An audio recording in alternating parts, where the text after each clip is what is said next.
The unsurpassed, penetrating and perfect truth is seldom met with, even in 100,000 myriad kalpas. Now we can see and hear it, we can remember and accept it. I vow to make the Buddha's truth one with myself. Homage to the Buddha, homage to the Dharma, homage to the Sangha.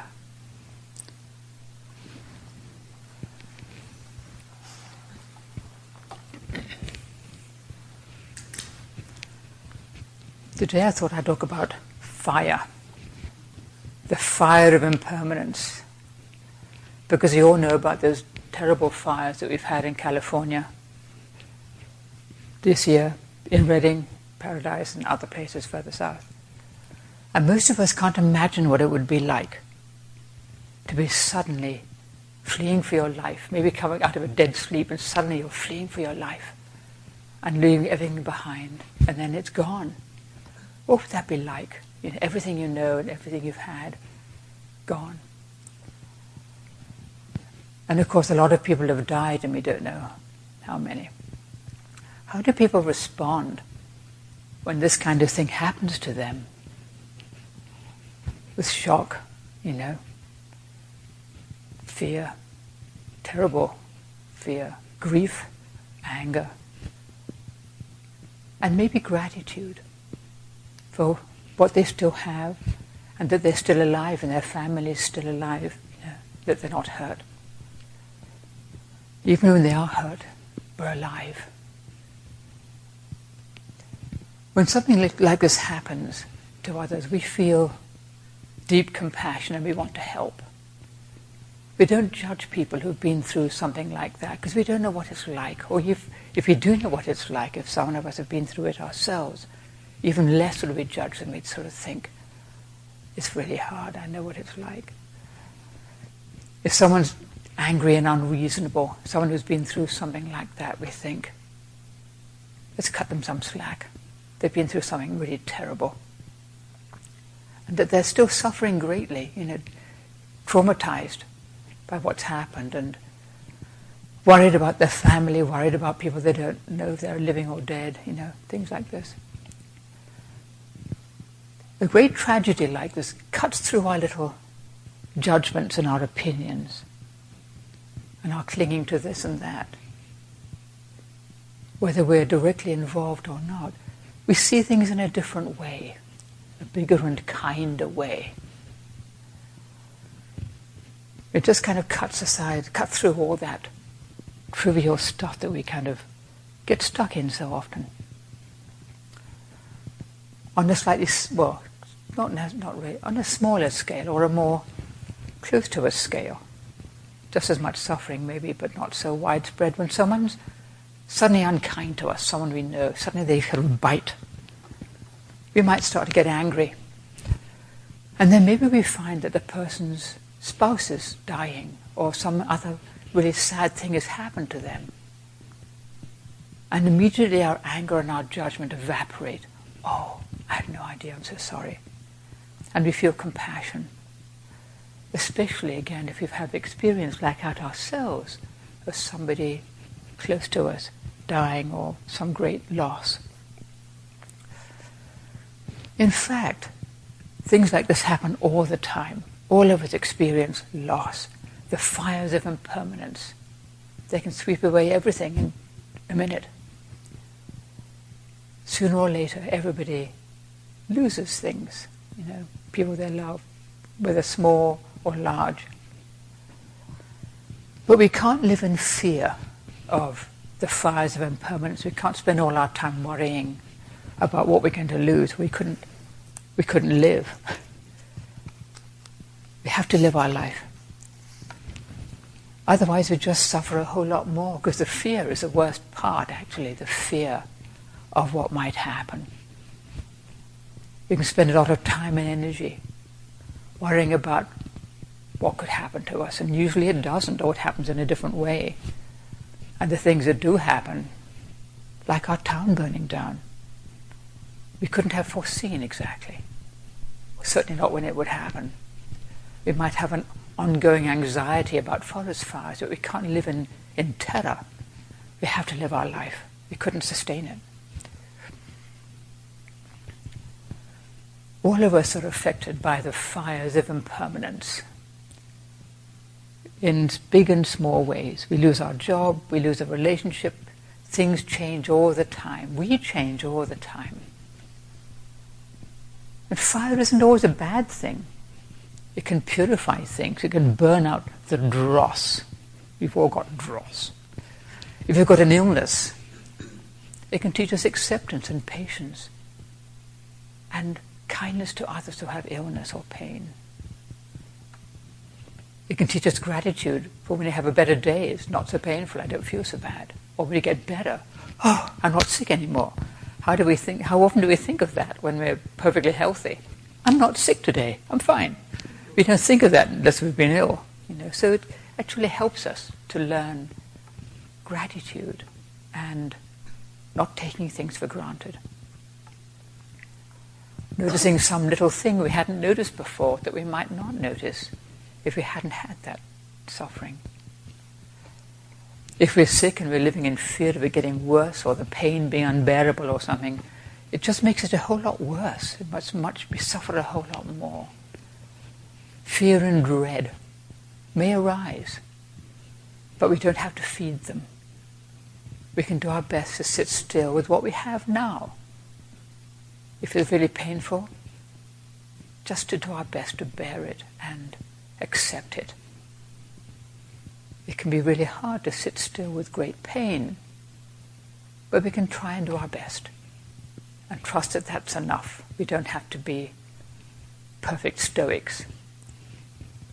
To be willing to endure what we must endure and not to try to push it away, bury it, pretend it's not there. To accept it, face it, and not to resist it. This all sounds a bit dismal. It's going to get better. I hope. Accepting the fires of impermanence. Sometimes fire is destructive, sometimes it warms us and cooks our food. It's got, there's good things about it. It's a great blessing, actually. If we didn't have impermanence, we couldn't change, we couldn't grow, nothing would happen, life wouldn't exist, because the whole of life is based on impermanence, everything changing all the time. Things come, they go. We grow and learn. We train ourselves in patience and acceptance when the fires sweep in. And when they don't, just in our daily life, just by growing up, we learn, just by living our life. We work with suffering when it comes, and we see it diminish. We train our selfishness, and that helps a lot, because selfishness is the cause of a great deal of our suffering, most of it. A house might still burn down. We might suffer terrible loss. And how do we deal with that when it comes our way? It was easy for somebody who hasn't been through it to say, just accept it, be grateful for what you have, But actually, this is in fact the best advice. But we can't always hear it if we're in that situation. But the best thing we can do when something unwished for comes our way, whether on a big scale or a small scale, is to practice, it's to work on accepting it, to just try our best to accept it and allow gratitude to arise. We have to accept it anyway, it's not going to go away probably, to accept what comes and do our best with it. We can't fight against it. And when we give gratitude half a chance, it just simply can arise unexpectedly, like a little flower in the paving stones. But we can't force it. We can cultivate gratitude, but we can't compel it to arise. The parable of the burning house in the Lotus Sutra, this is a wonderful illustration of what I'm talking about. Many of us know this parable. It's one of these kind of extreme stories that you hear about in the Buddhist scriptures. You think, that couldn't possibly happen. Or there's a rich man with a huge house, and he has a whole bunch of kids, children. And they're all playing in the house, and the house is getting kind of old and decaying and beginning to fall down. Why he doesn't fix it, because he's a very rich man, it's not clear to me, but still. The house is getting decayed, and because it's a parable, it's a symbolic thing. We're not expected to believe it completely. So the kids are all playing in this house, and the house is actually, it catches fire, but the kids don't notice. They're all playing with their toys, and the house is burning. And the father thinks, how can I get these kids out? He tries telling them, he tries calling to them, nothing works. They look up and say, "Eh," and just go back to playing with their toys. And finally has this idea, I will entice them out. So he knows they love little carts. I guess kids in those times like little carts. So he says, I've got lots of these little carts for you. I've got beautiful little goat carts and deer carts and so forth.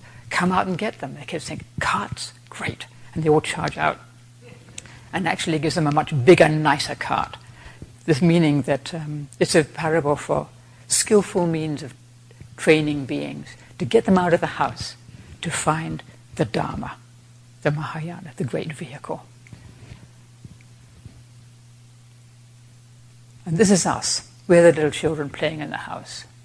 Most of the time, just living our life, doing our little things. And we don't know the house is burning. The fires of impermanence, old age, sickness, and death, and all the things that happen. Our own house may burn down and all these other things. Will we look up and see and get out of the house? Do something with our life, do the training. This doesn't mean that life is horrible and we just have to get away from it. It means we need to pay attention. Look up. Oh, what's going on? What am I doing? Where am I going? What is my life for? And where is the true refuge? The house is burning. Where's the true refuge? Where's the safe place? Sometimes it's some major event that gets our attention, and the little things fall away. But there are little clues all over the place. We see these little fires here and there, If we're looking, we see these little things, these signs of change, impermanence, things we can't hold on to. We can't hold on to anything. Relationships, things, people, nothing and nobody that we can grasp onto and keep forever, that will make us happy forever. Everything changes. People change, things change, situations change, we change. We all live and die. Well, maybe it's not so cheerful after all, but it gets better.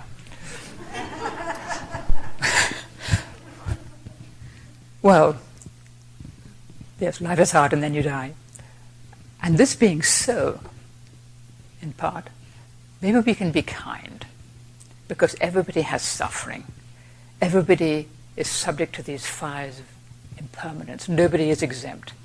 Maybe we can be kind to others, kind to ourselves, because life is not easy for anybody, for any of us. We don't know what fires may be sweeping through somebody else's life, what they may be going through, either internally or externally. They may look like they have everything together and everything's fine, but people have terrible suffering that we don't see sometimes, and we don't know why people are the way they are. We don't know what it's like to be another person. So maybe we can try to relinquish our judgment when somebody else doesn't do what we'd like them to do, or say what we'd like them to say, or think what we'd like them to think. To just relinquish judgment, As we know, in our world there are terrible fires of hatred and violence burning all over the place, and it doesn't seem to be getting better. And we don't know about all the things that fuel those fires. And we don't know how to put them out. But what we can do is try not to feed our own fires of hatred and greed, our greed, anger, and delusion, the three fires, the three poisons. To try not to feed them in ourselves, to feed our own judgment, which is a kind of ill will. Pouring the water of compassion, like Avalokiteshvara over there, constantly pouring her water out of that little tiny vase, constantly pouring water, it never runs out, into the sea of suffering. Doing our best in our own little way to pour compassion on ourselves and other beings, to relinquish that judgment and try not to add to that ill will, division, disharmony. When we've seen someone go through some terrible thing, as we said, we feel compassion. But maybe we could feel it more. We don't know why somebody is acting the way they are. We don't know. Compassion for ourselves. We may not always know why we act the way we do. Compassion for our own mistakes and shortcomings and missings of the boat and all that. Giving others the benefit of the doubt, not judging them. The fire of climate change. I wasn't going to talk about this, I thought I might as well. Climate change, we're all concerned about that. Probably the major cause of the fires in California. We can feel angry and helpless. Why don't people do better than this? Or we can do what we can in our own little way to try to mitigate it. Not to add to it, but just do our best. You don't have to go marching about. For some people that's the thing to do, but to just do our best in our own way to not add to that, to mitigate it. And there are a great many people who work hard to try to find solutions and help the world. And let's not forget that. And there's many people working for peace and harmony in our world, trying to help with all the violence and wars and so forth, bringing people together rather than divide them. And to remember that it's not all bad. Sometimes we don't see that actually there are good things happening too. Most people want to live in peace, actually. Not everybody wants to have fights. We don't want to have fights, and we're not unusual. To remember that there's a huge force for good in the world, not just division and disharmony, but a massive force of goodwill, kindness. It'll be Thanksgiving in a few days. And what can we be grateful for? We can be grateful for everything, actually. The light and the dark, the joy and the sorrow, the welcome and the unwelcome, because all of it can help us one way and another. To be grateful for all of it. Not easy when it's not so welcome. But we can allow gratitude to arise. To practice gratitude. And that can only help everything. The house is always burning. It's always going to be burning, probably. Greed, anger, and delusion, they're always there, within ourselves and with all of us. And it's up to us to look up and pay attention and to do something, to train ourselves in kindness and wisdom and unselfishness, to counteract those fires. To do our best to try to dampen them down at least with kindness and compassion. To train in truth so that we may realize truth and act from that, not from the idea of a self.